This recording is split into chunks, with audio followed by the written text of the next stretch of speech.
చంద్రబాబు నాయుడు గారి కూటమి నేతలు చేస్తున్నటువంటి హడావుడి, వారి యొక్క ఫ్రస్ట్రేషను, చంద్రబాబు నాయుడు చేసినటువంటి ప్రతి అంశం బోల్తా కొట్టి మళ్ళీ ఈ బురిడి బాబు గారి పక్కనొచ్చి చేరిపోతున్నాయి. ఆ ఫ్రస్ట్రేషన్ వారిలో కనపడిపోతా ఉంది. ఇవాళ శాసనసభలో నేను, నా సహచర ఎమ్మెల్యేలు అందరూ కలిసి దాసరి సుధా గారు, విశ్వేశ్వర రాజు గారు, మచ్చలింగం గారు అందరం కలిసి ఒక ప్రశ్న వేసాం హోంమంత్రి గారికి. అమ్మా హోంమంత్రి గారు, గత కొన్ని సంవత్సరాలుగా హాస్టల్లో ఉంటున్నటువంటి బాలికలు మరియు విద్యార్థులపై లైంగిక వేధింపులు, దాడులు పెరిగిపోతున్నాయని ప్రభుత్వం గమనించిందా? అయితే ప్రభుత్వం దోషులపై ఏదన్నా చర్య తీసుకోవడం అయిందా? రాష్ట్రంలో మహిళలపై అత్యాచారాలు మరియు హత్యలు పెరిగిపోతున్నాయనే విషయం వాస్తవమేనా? లాస్ట్ ప్రశ్న, 4వ ప్రశ్న. 2024 జూన్ నుండి మహిళలపై జరిగిన దాడుల సంఖ్య మరియు ఈ విషయంలో ప్రభుత్వం తీసుకున్నటువంటి చర్యలేవి అని అడిగితే ఆశ్చర్యకరం. హోంమంత్రి గారు, ఈ 4వ ప్రశ్న అసలు వర్తించదంట. ఎవరికి వర్తించదు తల్లి? ఈ రాష్ట్రానికి వర్తించదా? మీకు వర్తించదా? హోంశాఖకు వర్తించదా? లేదా హోంశాఖని మీ ఇంటి శాఖగా మార్చేసుకున్నారు కాబట్టి వర్తించదని మీరు అనుకుంటున్నారా? 2024 నుంచి మహిళలపై జరిగినటువంటి దాడుల సంఖ్య మరియు ప్రభుత్వం తీసుకున్నటువంటి చర్యలు ఏంటి అంటే వర్తించదు అని ఎలా చెప్తున్నారు తల్లి? రెండవది, ఏమీ జరగలేదు, పెరగలేదు అంటూనే 2025లో 1485 కేసులు నమోదయ్యాయని ఒక తప్పుడు లెక్కిచ్చారు. ఈ దేశంలో ఉన్నటువంటి నేషనల్ క్రైమ్స్ రికార్డ్స్ బ్యూరో ఇచ్చేటటువంటి రికార్డ్స్ లెక్కలకి, చంద్రబాబు నాయుడు గారి కూటమి నేతలు ఇచ్చేటటువంటి లెక్కలకి ఎక్కడ పొంతనుండదు. మనం ఈరోజే గమనించాం, ఒక చిన్న బిడ్డ మదనపల్లిలో 7 సంవత్సరాల బిడ్డ ఒక డ్రమ్ములో కుక్కేశారు. ఆ ఎదురుగున్నటువంటి కులశేఖరో ఏదో వారింటి డ్రమ్ములో కుక్కేసింది బిడ్డని. ఈ రాష్ట్రంలో అసలు శాంతి భద్రత ఉందా? అసలు పోలీస్ వ్యవస్థ ఉందా? నేరస్తులకు అసలు భయం అనేది ఉందా? నేరం చేసినటువంటి వాడికి కేసు ఏమన్నా పడుతుందా? వాడికి పడ్డటువంటి కేసును చూసి ఇంకొక నేరస్తుడు ఏమన్నా నేరం చేయకుండా ఆగుతున్నటువంటి పరిస్థితి ఉందా? ఈ పోలీస్ శాఖ అట్టడుగు స్థాయికి దేశంలో ఉన్నటువంటి అన్ని రాష్ట్రాల కంటే కింద అదో పాతాళం స్థాయిలోకి పడిపోయినా కూడా రోజుకొక మానభంగం. ఇంకా వీళ్ళు అసెంబ్లీలో మాట్లాడుతూ రౌడీలు లేనటువంటి రాష్ట్రాన్ని చేస్తానంటున్నాడు చంద్రబాబు నాయుడు గారు. బాగా కితకితలు పెట్టేస్తూ ఉంటాడు, కామెడీ సినిమా చూపిస్తుంటాడు సీరియస్గా. చంద్రబాబు నాయుడు గారి పక్కనే రౌడీలు, గుండాలు అందరినీ అసెంబ్లీలో పెట్టుకొని ఆడబిడ్డల్ని అన్ని విధాల మోసం చేస్తున్నటువంటి వారిని పక్కన పెట్టుకొని ఈ రాష్ట్రంలో రౌడీలు లేకుండా చేస్తానని చెప్తూ ఉంటాడు. నాగేంద్ర పేరు హిందూపురంలో మనం ఈ మధ్య కాలంలోనే చూసాం.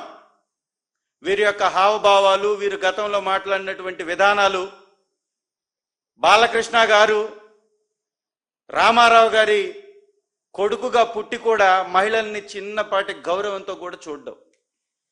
ఈ వ్యక్తి మహిళలు కనపడితే కడుపన్నా చేయాలి, ముద్దన్నా పెట్టాలన్నటువంటి వ్యక్తి. దీన్ని ఎగ్జాంపుల్గా తీసుకున్నట్టున్నాడు తన సహచరుడు నాగేంద్ర. ఒక స్కూల్కి వెళ్ళేటటువంటి బిడ్డని తీసుకొచ్చి లైంగికంగా వేధించి ఆ అమ్మాయిని చెరచి ఆ అమ్మాయి యొక్క వీడియో తీసుకొని ఆ అమ్మాయినే భయపెడుతున్నాడు. ఉందా ఇంతకంటే దుర్మార్గం? ఇలాంటి వాళ్ళని ఏం చేయాలి? కళ్ళద్దాలు నెత్తిన పెట్టుకొని జేబులో చేతులు పెట్టుకొని అసెంబ్లీలో తిరిగే ఇలాంటి వాళ్ళ సహచరులు ఎలా ఉంటారు మరి?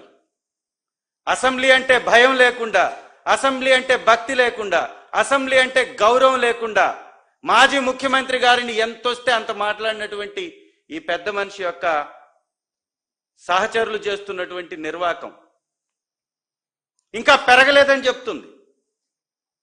ఇంకా దాడులు పెరగలేదని హోంమంత్రి గారు చెప్తున్నారు. ఇంకా వర్తించదు అని హోంమంత్రి గారు చెప్తున్నారు. ఇలాంటి వ్యక్తులను ఏం చేయాలి? ఈ రాష్ట్రంలో మద్యం వ్యాపారం చేస్తూ, ఇసుక నమ్ముకుంటూ, మట్టి నమ్ముకుంటూ, నేరస్తులు నాయకులుగా చలామణి అవుతూ, ఈ రాష్ట్రాన్ని దోచేసుకుంటూ, కాసులు వాళ్ళు కొట్టేస్తుంటే ఇదేంది అని అడిగిన పాపానికి కేసులు మాపై. ఈ రాష్ట్రంలో కాసులన్నీ వారికి, కేసులన్నీ వైఎస్ఆర్ కాంగ్రెస్ పార్టీ వారికి. క్యాష్ని సూట్ కేసులో పెట్టి రాజేష్ గారితోటి లోకేష్ గారికి పంపిస్తుంటారు ఈ నేరస్తులంతా. అవి అందుకున్నటువంటి వాళ్ళు ఈ యొక్క వ్యవస్థల్ని పట్టించుకోకుండా ఈ విధంగా వదిలేయడం వల్లనే ఇంత నేర ప్రవృత్తి పెరిగిపోతూ ఉంది. ఇలాంటి వారి మీద కఠినమైనటువంటి చర్యలు తీసుకోవాలి. ఎంత బలిపితనికి, ఎంత శాడిజం! ఓ చిన్న బిడ్డని, స్కూల్కి వెళ్ళేటటువంటి బిడ్డని తీసుకొచ్చేసి వీడియో తీసి మరి బెదిరింపు.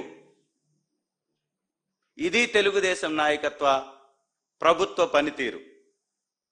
ఇవన్నీ తప్పించుకోవాలి. వీటన్నిటినీ చర్చలోకి రాకుండా చేయాలి.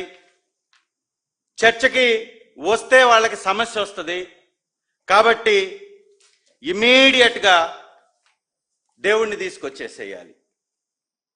వరదలు వచ్చినాయి అంటే వరదల్లో రాష్ట్రం కొట్టకపోతే వైఎస్ఆర్ కాంగ్రెస్ పార్టీ మీద నెపం నెట్టేయాలి.